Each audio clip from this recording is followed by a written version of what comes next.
बांग्लादेश के हिंदू इस वक्त बहुत बड़े संकट में, उन पर फिर से अत्याचार शुरू हो गए।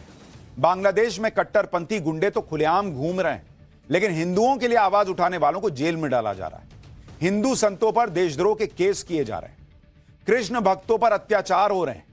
आज हम आपको इस्कॉन के संत चिन्मय कृष्णदास के बारे में बताएंगे, जिनको बांग्लादेश ने जेल में डाल दिया है। यह भी बताऊंगा कि कैसे मोदी सरकार ने बांग्लादेश को हिंदू अत्याचारों पर एक्सपोज किया तो वहां के कट्टरपंथियों को आग लग गई। लेकिन इससे पहले आपके लिए यह देखना भी जरूरी है कि हमारे यहां जो लोग बांग्लादेश में शेख हसीना के तख्ता पलट से खुश हो रहे थे, उन्हें बांग्लादेश के हिंदुओं के आंसू तब दिखे हैं जब महाराष्ट्र चुनाव में हिंदुओं को जागते हुए, एक होते हुए उन्होंने देख लिया। महाराष्ट्र में हिंदू जागा, महाराष्ट्र में हिंदू एक हुआ तो बांग्लादेश के हिंदुओं पर कांग्रेस ने वो बातें कहनी शुरू कर दी जो किसी ने सोची भी नहीं। भाई कांग्रेस बयान जारी कर रही है, भाई नेता बोल रहे हैं, यहां तक कि गजब तो तब हो गया जब कैंडल मार्च निकल गया। ये सब तब क्यों इन्हें याद आया जब बांग्लादेश के हिंदुओं का खून 3-4 महीने से बह रहा है। अब तो बांग्लादेश में हिंदुओं के साथ हद ही हो गई। वहां पर हिंदू संतों को जेल में ठूसा जा रहा है। वहां की नई सरकार कट्टरपंथियों के आगे टोटल सरेंडर मोड में है। पहले देखिए कि बांग्लादेश में हिंदुओं के साथ क्या हो रहा है, फिर कांग्रेस ने क्या किया, ये हृदय परिवर्तन कैसे हुआ, सब समझाऊंगा। पहले बांग्लादेश को देखिए।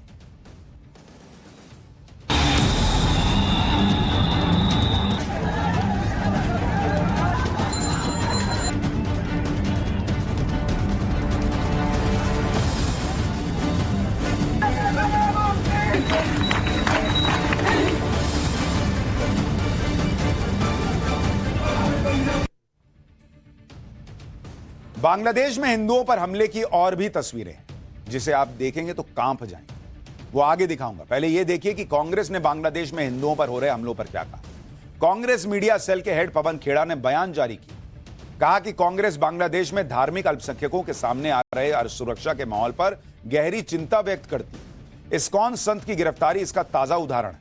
कांग्रेस को उम्मीद है कि भारत सरकार बांग्लादेश सरकार पर जरूरी कदम उठाने और अल्पसंख्यकों के जीवन और संपत्ति की सुरक्षा सुनिश्चित करने के लिए दबाव डालेगी।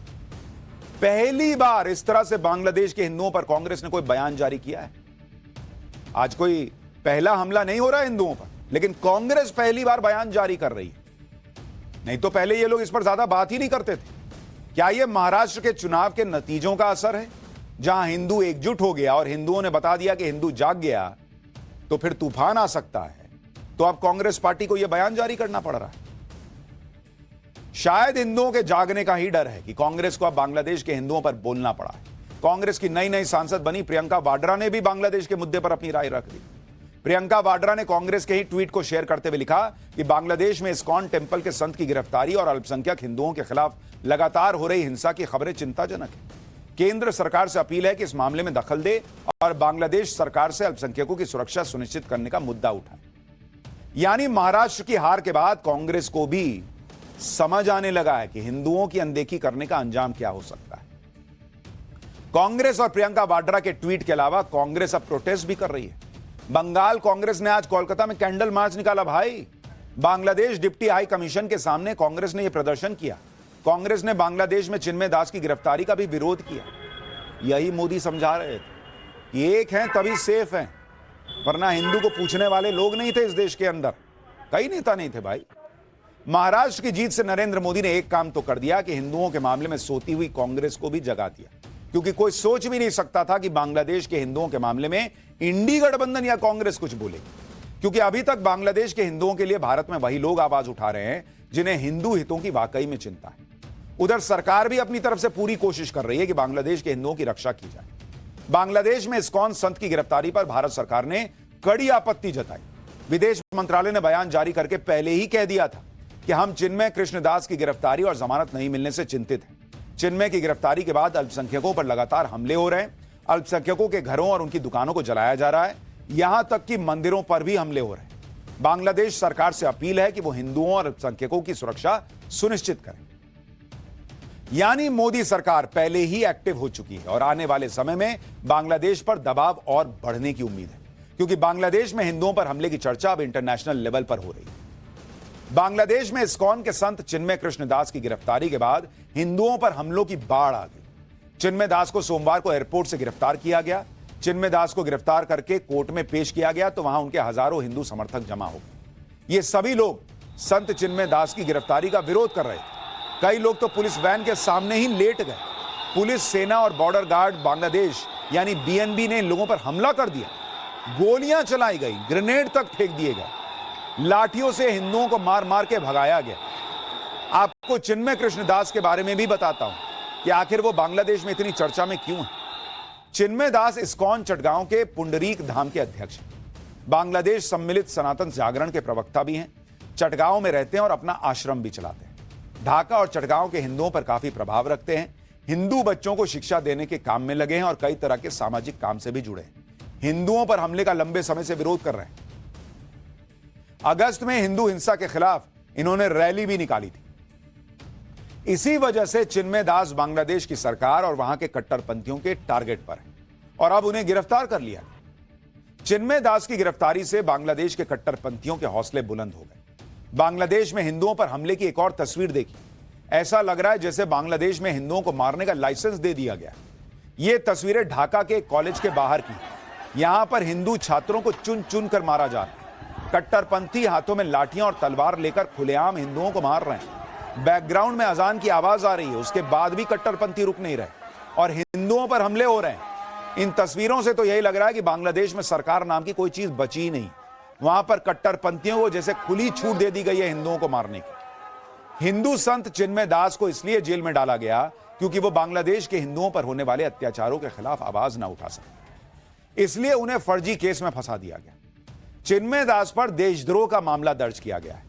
बांग्लादेश के झंडे के अपमान का आरोप है। चिन्मय दास की जमानत याचिका खारिज करके उन्हें जेल भेज दिया गया।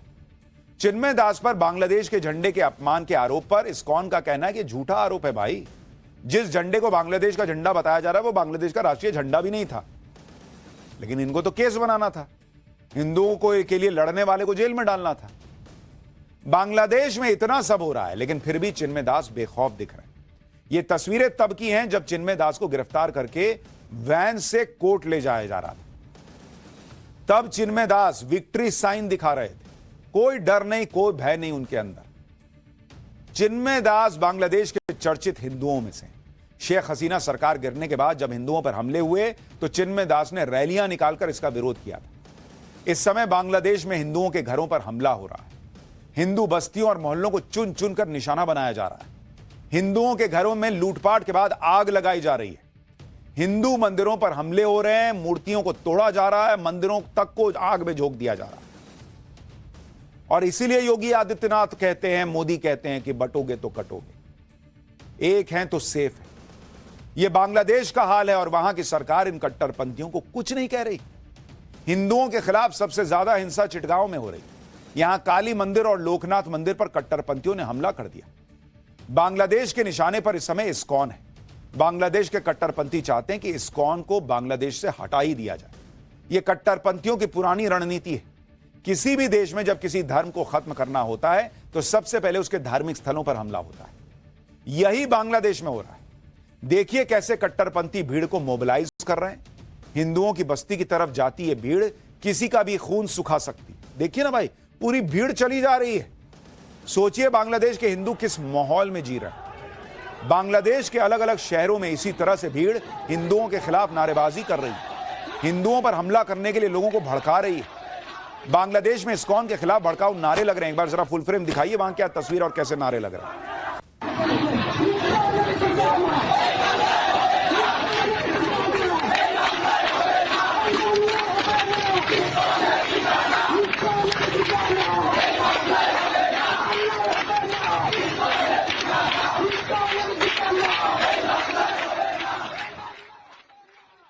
सिर्फ नारे ही नहीं लग रहे, कहा जा रहा है कि इस्कॉन से जुड़े लोगों को खोज खोज के मारा जा रहा है।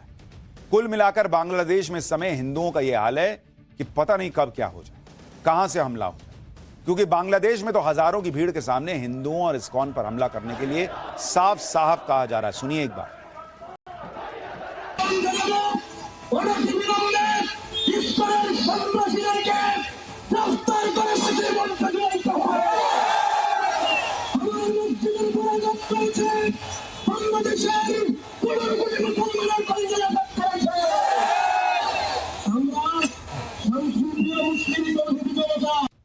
এই বাংলায় হবে না ইসরায়েলের ঠিকানা।